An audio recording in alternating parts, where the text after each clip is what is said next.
ഇന്ന് വിദ്യാഭ്യാസത്തിൽ വലിയ പുരോഗമനത്തിന്റെ പാതയിൽ വല്ലാത്തൊരു മികവാണ്, വല്ലാത്തൊരു കുതിച്ചുചാട്ടമാണ് നടത്തിക്കൊണ്ടിരിക്കുന്നത്.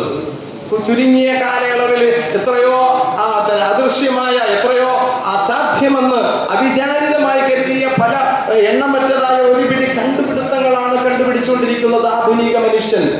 ഒരു കാലഘട്ടത്ത് മനുഷ്യര് 2 പാറക്കല്ലുകൾ ഉരസി പരമാവധി അതിനെ ചൂടാക്കിയിട്ട് അതിൽ നിന്നും തീ കണ്ടെത്തിയിരുന്നവരുടേതായ പിൻഗാമികൾ ഇന്ന് ലോകത്ത് സർവനാശിയായതായ അണുബോംബുകൾ സൃഷ്ടിച്ചുകൊണ്ട്, മത്സര്യബുദ്ധിയ അണുബോംബുകൾ സൃഷ്ടിച്ച് തമാശ കളിച്ചുകൊണ്ടിരിക്കുന്ന ഒരു സാഹചര്യത്തിൽ സമൂഹത്തിൽ ഈ നീലാകാശത്തിന്റെ നീലമയിലൂടെ വട്ടമിട്ട് പറക്കുന്നതായ പക്ഷികളെ കണ്ടിട്ട് അതിനെ അതുപോലെ ഒന്ന് പറക്കാൻ ശ്രമിക്കുന്നതിൻ്റെ ഇടയിൽ മലമുകളിലേക്ക് കയറി പറക്കാൻ ശ്രമിക്കുമ്പോൾ താഴേക്ക് വീണ് നടുവൊടിഞ്ഞ് നട്ടല്ലൊടിഞ്ഞതായ ഒരു സമൂഹത്തിൻ്റെതായ പിൻഗാമികൾ പ്രകാശവേഗത്തെക്കാൾ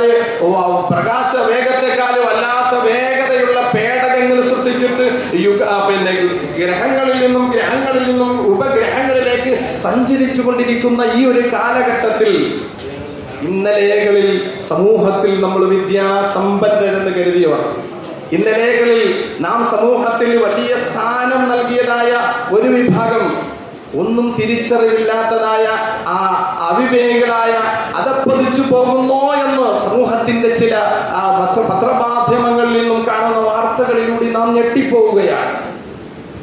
ഇവിടെ സ്വന്തത്തെക്കുറിച്ച്, സമുദായത്തെക്കുറിച്ച് തിരിച്ചറിവില്ലാത്ത വല്ലാത്തൊരു യുഗം, വല്ലാത്തൊരു അവസ്ഥ സംജാതമായി കൊണ്ടിരിക്കുകയാണ്.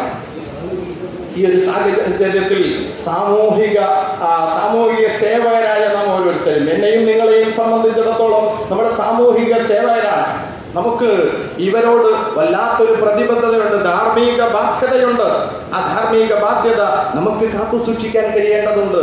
ഗ്രഹങ്ങൾക്കിടയിൽ പാലം സൃഷ്ടിക്കാൻ വേണ്ടി കഴിയുമ്പോഴും ഈ വരൽത്തുമ്പിൽ രോഗം മൊത്തത്തിൽ കീഴടക്കി എന്ന് അവകാശപ്പെടുമ്പോഴും അഹങ്കരിക്കപ്പെടുമ്പോഴും സ്വന്തത്തെയും സാഹോദര്യ ബന്ധത്തെയും സമൂഹത്തിന്റെ പ്രതിബദ്ധതയും അതുപോലെ മാനുഷിക മൂല്യങ്ങളും സമൂഹത്തിൽ നാം പ്രവർത്തിക്കേണ്ട പ്രവർത്തന സജ്ജരാകേണ്ടതിനെ കുറിച്ചും ധാർമ്മിക തനിമകളും നഷ്ടപ്പെട്ടുകൊണ്ടിരിക്കുന്ന ഒരു ചോർന്ന ഓട്ടുപാത്രത്തിലെ ഒരു അവസ്ഥയാണ്, ദുരവസ്ഥയാണ് സമൂഹത്തിൽ ഇന്ന് കണ്ടുകൊണ്ടിരിക്കുന്നത്.